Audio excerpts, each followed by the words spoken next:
travel in Quebec. We shoved the cardboard box across the splintered wooden pavement. And beside her, the other women trembled so violently the bench creaked. To Hannah, the box wasn't a meal, it was a coffin. Back in Tokyo, the posters showed Americans as red-faced demons who feasted on the hearts of their captives. She looked at the red and yellow branding on the box, colors of fire and warning. "They want us fat for the blade," Hannah whispered in Japanese, her voice cracking. "Do not touch it. It is poisoned, or it is the ritual before the end." The tension in the room was suffocating.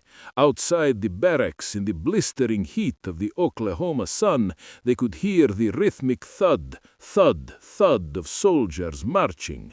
To Hannah, it sounded like the beating of a drum at an execution. She remembered the starved months in the Philippine jungle, the taste of dirt and rotting hibiscus leaves. Now the air was thick with a scent so aggressive, so fatty and salted, it felt like a physical assault on her senses. The sergeant sighed, reaching into the box. The women gasped, flinching back, expecting a weapon. Instead, he pulled out a thin golden stick. It glistened with oil. He popped it into his mouth and chewed slowly. "See? No poison, just McDonald's. Eat or you'll starve before the transport arrives." Hannah's stomach betrayed her. It let out a hollow, painful growl. Her hand, thin as a bird's wing, reached out. She picked up a single fry. It was still hot, an impossible luxury. When she placed it on her tongue, the world fractured. The salt hit her starved receptors like a lightning strike. It wasn't just food, it was a sensory explosion of fats and carbohydrates her body hadn't seen in years. She looked at the others. They were watching her, waiting for her to drop dead. Instead, Hannah began to sob. She didn't cry because it was delicious. She cried because she realized that if the demons had food this good, the war had been lost long ago. She took a sip of the dark, bubbling liquid in the paper cup. The carbonation burned like acid, yet felt like life. "They aren't going to kill us yet," she choked out through a mouthful of salt and soda. "They want us to remember what we've been fighting against." The second chapter of their captivity in Oklahoma was defined by the cold black water. That's what the women called the Coca-Cola. In the heat of the Midwest America, the condensation on the outside of the glass bottles was a miracle. To a woman who had spent 2 years drinking stagnant rainwater from rusted helmets, the sight of ice was enough to induce a breakdown. Hannah watched as the younger girl, Yuki, stared at her reflection in the dark liquid.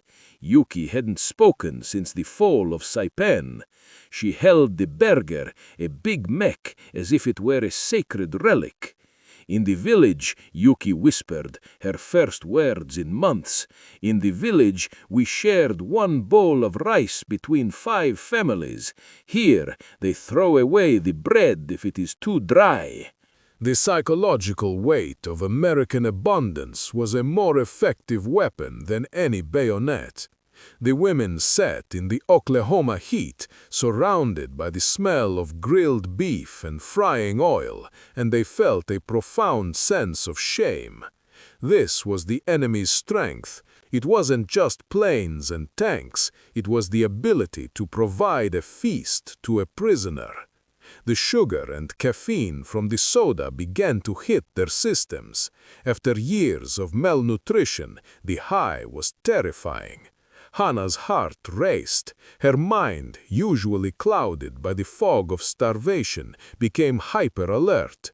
She noticed the details of the American camp, the sturdy boots of the guards, the sheer amount of paper being wasted, the sound of a radio playing jazz in the distance.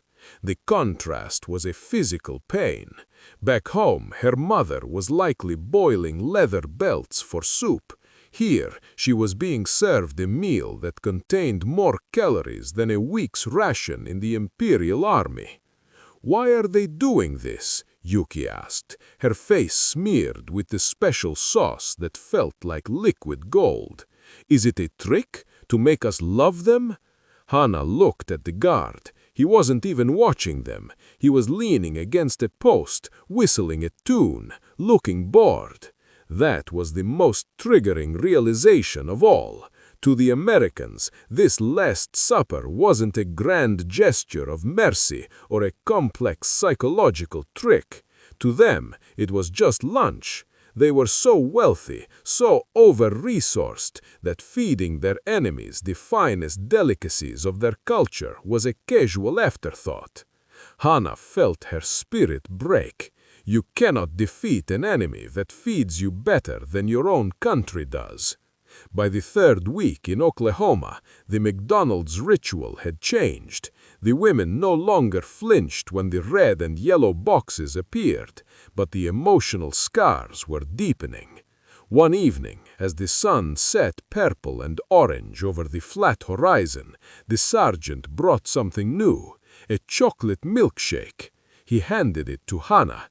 "Don't drink it too fast," he warned in broken Japanese. "Brain freeze." Hana didn't understand brain freeze, but she understood the cold. As the thick, creamy chocolate slid down her throat, she felt a memory of her childhood, a festival in Kyoto, the smell of incense, the taste of sweet bean paste. But this was different. This was aggressive sweetness. This was the taste of a future she couldn't imagine. She realized then that she would never be the same. Even if she returned to Japan, the taste of that salt, that sugar, and that cold bubbling soda would haunt her. It was a colonization of the palate. The Americans hadn't used a sword to conquer her mind. They had used a straw. "When the war ends," Hana said to the other women, "people will forget the battles. They will forget the names of the generals. But they will never forget this." She held up a fry, now cold and limp. "They will spend the rest of their lives trying to find this taste again." The story of the Japanese POWs in Oklahoma isn't just a footnote in a history book. It is the secret origin of the modern world. When these women were finally repatriated, they carried with them a hunger that couldn't be satisfied by rice and fish alone.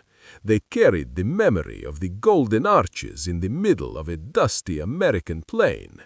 As Hana boarded the ship to head back to a ruined, starving Japan, she looked back at the American shore. She felt a strange, traitorous ache in her heart.